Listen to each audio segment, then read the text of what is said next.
Okay, good morning mga kabihera.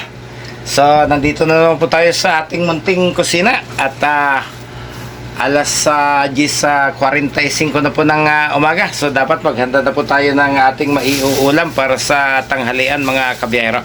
So, sa araw po na ito, susubok tayo ng ibang recipe. Parang gusto kong gawin yung adobo siya, pero lasang barbecue mga kabihero. So susubukan po natin kung ano po yung magiging resulta. So ito po yung pinabili natin kay Gabs, ilang pirasong pork chop at atin pong lilinisan muna. Yan, isa, dalawa, tatlo, apat, lima. Kakaunting piraso yung halagang 200 piso. 5 piraso lang po yung kinalabasan ng ating pork chop mga kabihero. So lilinisin lang po natin ito bago po natin timplahan.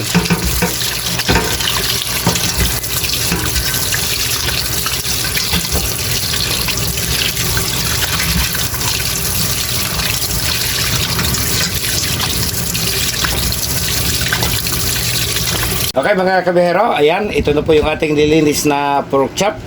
So 5 piraso. Sino kaya magwawagi nung isa? Kasi 4 po kami dito sa loob ng bahay.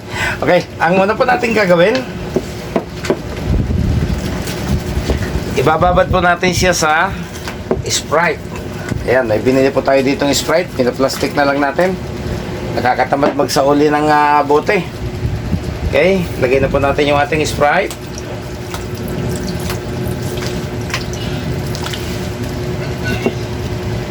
Meron din po tayo ditong barbecue sauce. So maglalagay po tayo ng kaunti.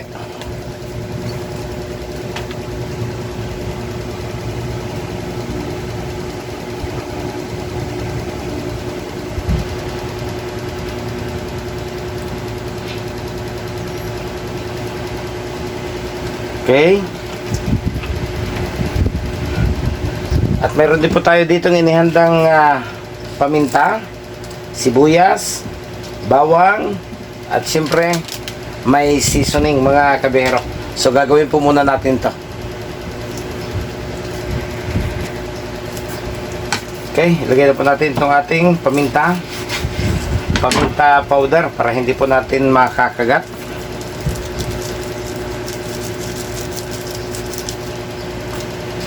Lagyan na po natin ang seasoning.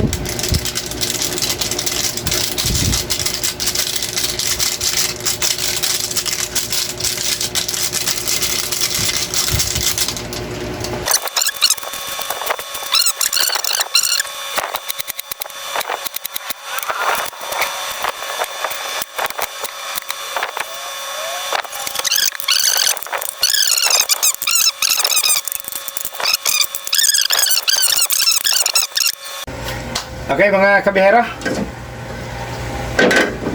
naibabad na po natin. Hindi lang natin pwedeng sundin yung 1 oras dahil tanghali na, baka maging ulam sa hapunan instead na sa tanghalian itong ating gagawin. So ang ating pong isusunod, magpapainit po tayo ng kawali. Ayan, hintayin po natin uminit yung ating kawali bago po natin lagyan ng mantika. Okay, mainit na po yung ating mantika. Umuusok na yung ating kawali.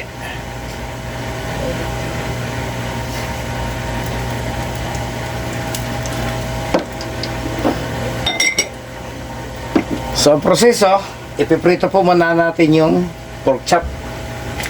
Gutom na, nagkakandaw-tal-utal na tayo.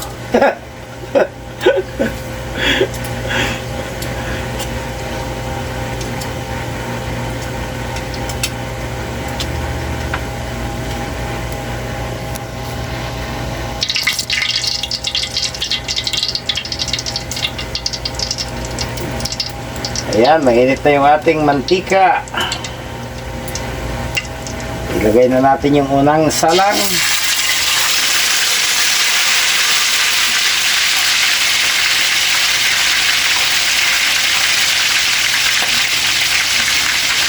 Napakabango.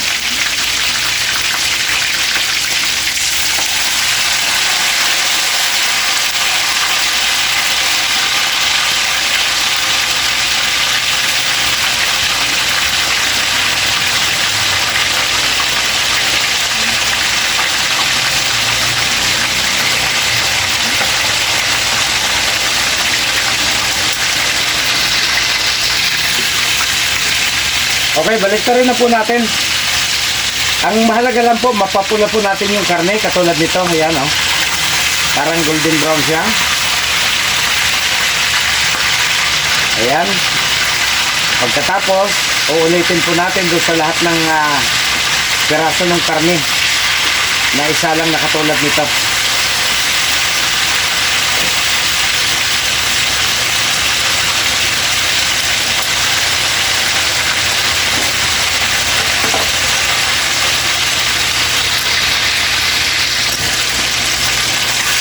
So ayan, medyo okay na po siya, mapula na siya. Ilagay na po muna natin sa isang lalagyan. At isunod naman po natin yung iba. Parehong proseso lang po.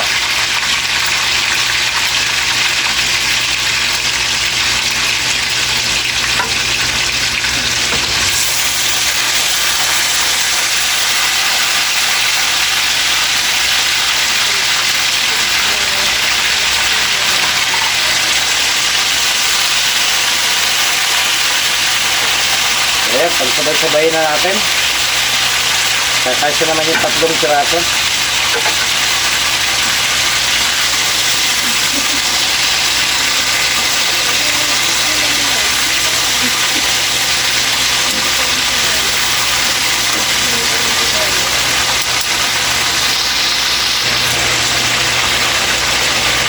Okay, ito na po yung kanyang huling batch.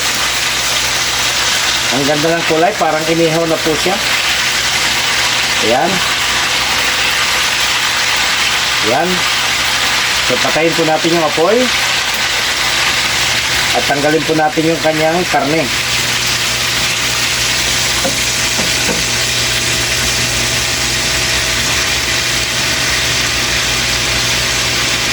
Okay. Hindi pa po siya ganong luto, mga kabiyahero. So, magbabawas po tayo ng mantika.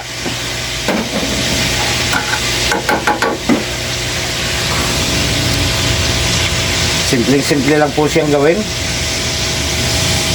Hindi natin kinakailangan mag-uling para magkaroon tayo ng barbecue.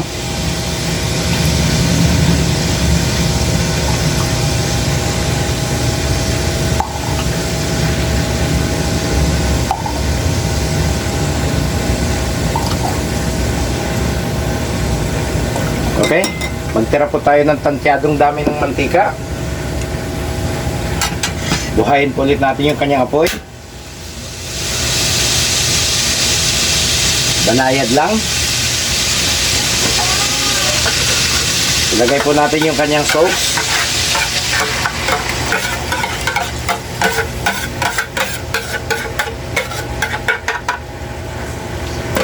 Ayan.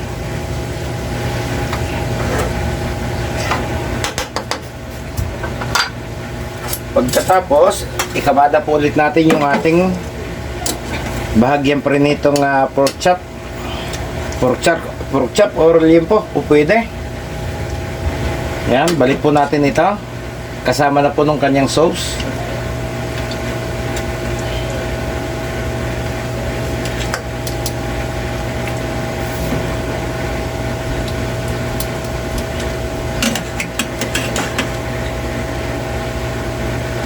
Ayun.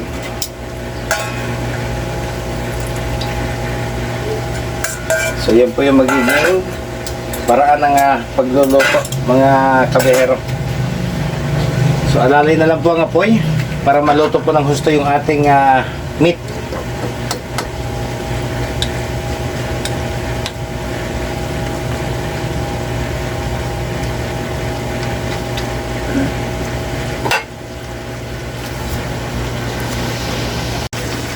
Pagkaraan po ng ilang minuto na kumukulo po yung ating sauce, wag naman ho tayong tamarin, nabalik ta rin yung ating karne para pantay ho yung pagkaluto. Ayan, balik ta rin po natin.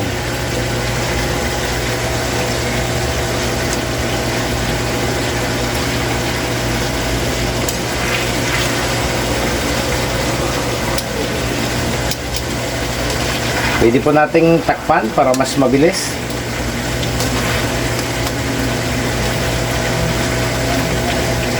So mamaya babalik ta rin po ulit natin.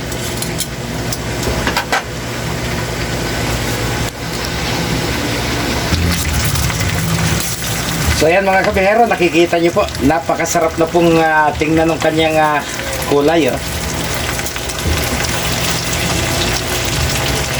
So unang subok po natin ito na gawin at titingnan po natin yung lasa kung ano po yung kanyang magiging resulta. Pero yung texture po ng karne, presentable na. Napakasarap tingnan ng kulay at napakabango kapag naaamoy po yung aroma niya. So ayan, hinintay lang po natin matuyot yung kanyang sauce at lumabas po yung kanyang sariling mantika, mga kabihero.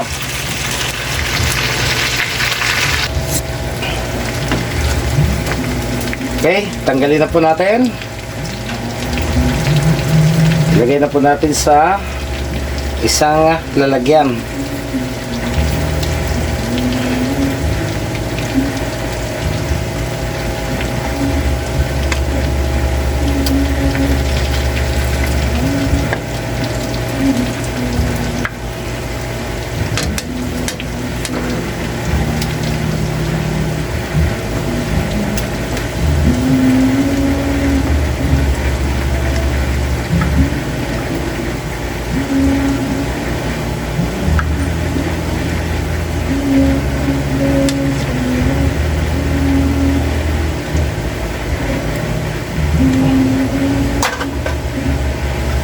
Ayun, ang ating pork adobo barbecue, mga kabihero.